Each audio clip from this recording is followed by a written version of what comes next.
अंतर्राष्ट्रीय राजनीति के इस बेहद उथल पुथल भरे अनिश्चित और विस्फोटक दौर में जब वैश्विक शक्तियां अपने अपने हितों को सुरक्षित करने के लिए हर स्तर पर सक्रिय है, अमेरिका, ईरान और इजरायल के बीच जारी ये टकराव अब केवल एक साधारण संघर्ष नहीं रह गया, बल्कि ये उस बहुक्षेत्रीय भू राजनीतिक संकट का रूप ले चुका है जिसकी गूंज दुनिया के हर कोने में महसूस की जा रही है।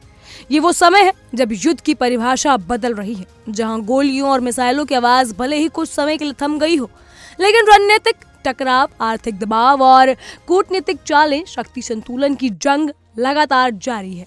सतह पर लागू सीज फायर एक अस्थायी शांति का भ्रम पैदा करता है, लेकिन हकीकत ये है कि यह संघर्ष अब और अधिक गहराई और जटिलता के साथ नए चरण में प्रवेश कर चुका है, जहां हर कदम सोच समझकर और दूरगामी परिणामों को ध्यान में रखकर उठाया जा रहा है। इस पूरे संकट का सबसे अहम केंद्र बिंदु है हॉर्मुज जल डमरू मध्य, जो न केवल पश्चिम एशिया बल्कि पूरी दुनिया की ऊर्जा आपूर्ति की जीवन रेखा माना जाता है। ये वो रणनीतिक मार्ग है जहां से वैश्विक तेल व्यापार का एक बड़ा हिस्सा गुजरता है और इसी कारण यहाँ किसी भी हलचल का सीधा असर अंतर्राष्ट्रीय बाजारों पर पड़ता है। ईरान द्वारा इस जलडमरू मध्य में आवाजाही को सीमित करने के कदम से वैश्विक अर्थव्यवस्था को झकझोर रखा है। तेल की कीमतों में अचानक उछाल आया है, आपूर्ति श्रृंखलाएं प्रभावित हुई हैं और दुनिया भर के देशों में आर्थिक अस्थिरता की आशंका बढ़ाई गई है। ये केवल ऊर्जा संकट नहीं बल्कि एक संभावित वैश्विक आर्थिक संकट की आहट है, जिसने नीति निर्माताओं और बाजार विशेषज्ञों की गहरी चिंता में डाल रखा है। ईरान की ओर से इस तनाव को कम करने के लिए कूटनीतिक प्रस्ताव भी सामने आया है। उसने संकेत दिया है कि यदि अमेरिका उसके बंदरगाहों पर लगाए गए प्रतिबंधों को हटाता है तो वो हॉर्मुज जल डमरू मध्य पर अपनी नाकाबंदी को कम करने के लिए तैयार है। यह प्रस्ताव पहली नजर में एक समाधान की दिशा में उठाया गया कदम प्रतीत होता है, लेकिन अमेरिका इस पूरी तरह भरोसे पर करने लायक बिल्कुल नहीं दिख रहा। अमेरिकी अधिकारियों के भीतर ही ये संदेह है कि क्या ये वास्तव में शांति की दिशा में है या फिर केवल रणनीतिक दबाव को बनाने की एक चाल है। यही वजह है कि इस प्रस्ताव को लेकर सावधानी बरती जा रही है और इसे तुरंत स्वीकार करने के बजाय गहराई से विश्लेषण किया जा रहा है। बहरहाल इन सब पर देखिए हमारी एक खास रिपोर्ट। अब आपको बताती हूँ कि यूएसएस जेराल्ड आर फोर्ड को लेकर के जो जानकारी है कि मिडिल ईस्ट से वापस जेराल्ड आर फोर्ड लौट सकता है। पश्चिमी मीडिया ये कह रही है कि करीब 10 महीने की एक्टिव ड्यूटी के बाद ये वापसी हो सकती है, क्योंकि किसी भी युद्ध पोत पर जो सैनिक तैनात होते हैं उनके ड्यूटी के मंथ सिर्फ 6 होते हैं।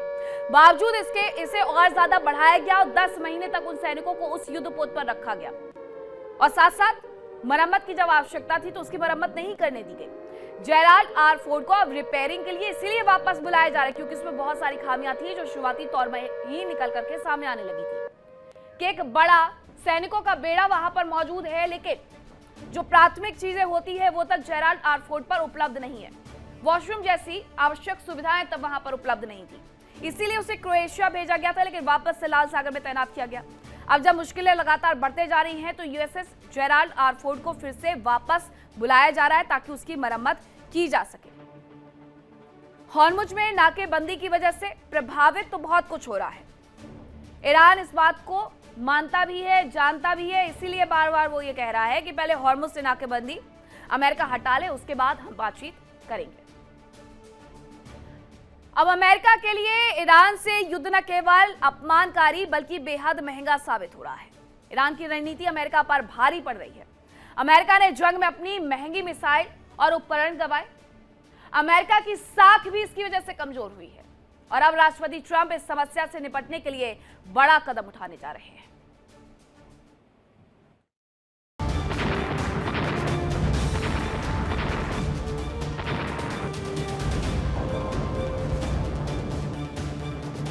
मिडिल ईस्ट में अमेरिका फंस चुका है। हर गुजरता दिन अमेरिका और राष्ट्रपति ट्रंप के लिए नई मुसीबत लेकर आ रहा है और अब राष्ट्रपति ट्रंप जंग के मैदान को छोड़ने की तैयारी में है। जी हाँ, ठीक सुना आपने। खबर है कि राष्ट्रपति ट्रंप ईरान से बिना समझौता किए ही जीत का ऐलान कर सकते हैं। बताया जा रहा है कि ईरान जंग की वजह से व्हाइट हाउस मुसीबत में है। उसकी तैयारी है कि ये जंग जल्द से जल्द खत्म हो। अमेरिकी खुफिया एजेंसी को ये जानकारी जुटाने के लिए कहा गया है कि अगर ट्रंप जीत की एक तरफा घोषणा करते हैं तो ईरान की प्रतिक्रिया क्या होगी। खबरों के मुताबिक ईरान से बिना किसी समझौते के भी अमेरिका युद्ध में जीत की घोषणा कर सकता है। व्हाइट हाउस ने इसकी तैयारी शुरू कर दी है। जानकारी के मुताबिक इसके लिए अमेरिकी खुफिया एजेंसी CIA ये पता लगाने की कोशिश कर रही है कि अगर राष्ट्रपति ट्रंप ईरान युद्ध में खुद की जीत की घोषणा करते हैं तो इस पर ईरान का क्या रिएक्शन होगा।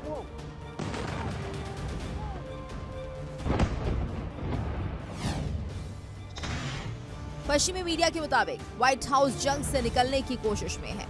हालांकि उसे डर है कि अमेरिका के एक तरफा युद्ध में जीत के ऐलान पर ईरान का क्या रिएक्शन होगा। क्या ईरान इसे मानेगा? क्योंकि अगर ऐसा नहीं होता तो ये दुनिया में अमेरिका के लिए बहुत बड़ी बेइज्जती साबित हो सकती है।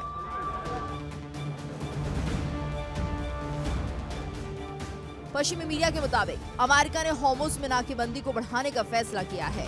उसे फिलहाल ईरान के साथ समझौता होने के आसार कम दिख रहे हैं। इस बीच ईरान ने नए प्रस्ताव तैयार करने के लिए अमेरिका से वक्त मांगा है। ईरान का कहना है कि सुप्रीम लीडर की रजामंदी से ही वो नया प्रस्ताव तैयार करेगा, जिसमें वक्त लग सकता है। एक और घरेलू और विदेशी मोर्चे पर दबाव बढ़ रहा है, तो वहीं दूसरी ओर ईरान ने अड़ियल रवैया अख्तियार किया हुआ है, जिससे दिन ब दिन तेल और गैस के दाम बढ़ते जा रहे हैं। ट्रंप प्रशासन के लिए इस साल के अंत में होने वाले मिड टर्म इलेक्शन सबसे बड़ी मुसीबत है, क्योंकि अगर इस चुनाव में ट्रंप की पार्टी हार जाती है तो उसके लिए आगे की राह आसान नहीं होगी। सीनेट और कांग्रेस में बहुमत ना मिलने की स्थिति में सरकार अपने हिसाब से फैसला नहीं कर पाएगी। रिपोर्ट के मुताबिक CIA 2 विकल्पों की समीक्षा कर रही है, जिसमें ये पहला विकल्प है कि क्या ईरान युद्ध में जीत की एक तरफा घोषणा करके अमेरिकी सैनिकों को वापस बुला सकता है, और अगर ऐसा किया जाता है तो ईरान की प्रतिक्रिया क्या हो सकती है। जबकि दूसरा विकल्प ये है कि क्या वार्ता को लंबा खींचने से अमेरिका को रणनीतिक लाभ मिल सकता है। इस बीच खबर है कि अमेरिका मिडिल ईस्ट में सैन्य तैनाती कम कर सकता है। बताया जा रहा है कि करीब 300 दिनों की तैनाती के बाद दुनिया का सबसे बड़ा aircraft carrier USS Gerald Ford वापस लौट रहा है। रिपोर्ट के मुताबिक जेराल्ड और फोर्ड मई के मध्य तक अमेरिका पहुंच जाएगा। इस संकट का दायरा केवल अमेरिका और ईरान तक सीमित नहीं है, बल्कि ये पूरे क्षेत्र में फैल चुका है। इजराइल की सक्रिय भूमिका इस पूरे समीकरण को और अधिक जटिल बनाती है। दक्षिणी लेबनान में हिजबुल्लाह के खिलाफ इजराइल की लगातार सैन्य कार्रवाई ये संकेत देती है कि ये संघर्ष कई स्तरों पर चल रहा है। ये केवल दो देशों के बीच का विवाद नहीं, बल्कि एक व्यापक क्षेत्रीय टकराव है, जिसमें कई शक्तियां अपने अपने हितों के अनुसार सक्रिय है। खाड़ी देशों की स्थिति भी इस संदर्भ में बेहद महत्वपूर्ण है। वो एक तरफ इस संघर्ष को खुद को दूर करने की कोशिश कर रही हैं, वहीं दूसरी तरफ अपने आर्थिक और रणनीतिक हितों की रक्षा के लिए कूटनीतिक प्रयासों को भी तेज कर रही हैं। ये एक ऐसा संतुलन है जहां हर देश में अपने हितों को सुरक्षित रखने के लिए बेहद सावधानी से कदम उठाए गए हैं। अंतर्राष्ट्रीय स्तर पर भी ये संकट कई तरह की चुनौतियां पेश कर रहा है। पश्चिमी देशों के बीच मतभेद खुलकर सामने आ रहे हैं, जिससे एकजुट प्रतिक्रिया देना मुश्किल होता जा रहा है।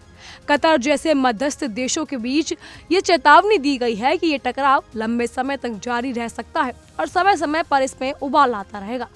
ये स्थिति उस बात को उजागर करती है कि आधुनिक कूटनीति कितनी जटिल हो चुकी है, जहां समाधान निकालना बेहद कठिन हो गया है और हर कदम पर नई चुनौतियां सामने आती है।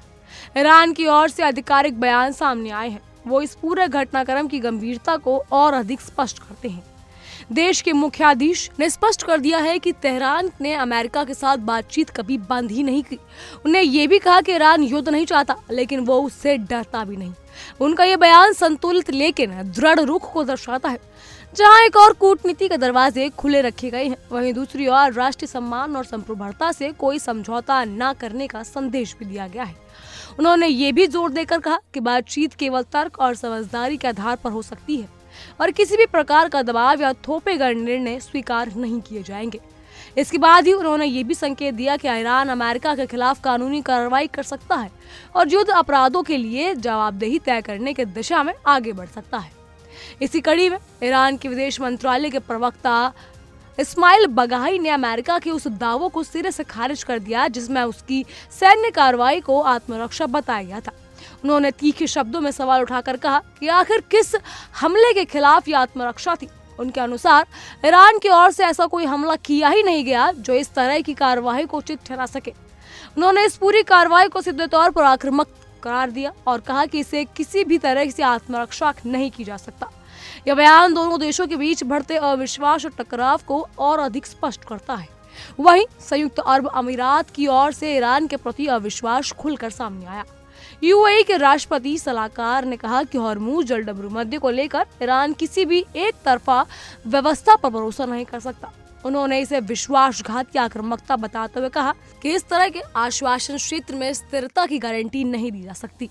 ये बयान इस बात का संकेत है कि खाड़ी क्षेत्रों में देशों के ईरान को लेकर गहरी आशंकाएं बनी हुई है और ये उसकी नीतियों पर पूरी तरह भरोसा करने को तैयार नहीं है। इसी बीच ईरान के सर्वोच्च नेतृत्व को लेकर फैल रही अटकलों को भी सिरे से खारिज कर दिया गया। बहरहाल इन सब पर आपकी क्या राय है हमें कमेंट के जरिए जरूर बताइएगा। फिलहाल के लिए इतना ही। तमाम खबरों के लिए बने रहिए इंडिया डेली के साथ और देखते रहिए हमारी एक खास पेशकश। देखिए इंडिया डेली 24/7 अब आपके स्मार्ट टीवी पर। इंडिया डेली मौजूद है सभी डिजिटल प्लेटफॉर्म पर लाइव और लगातार। इंडिया डेली 24/7 हर दिन राष्ट्र को समर्पित।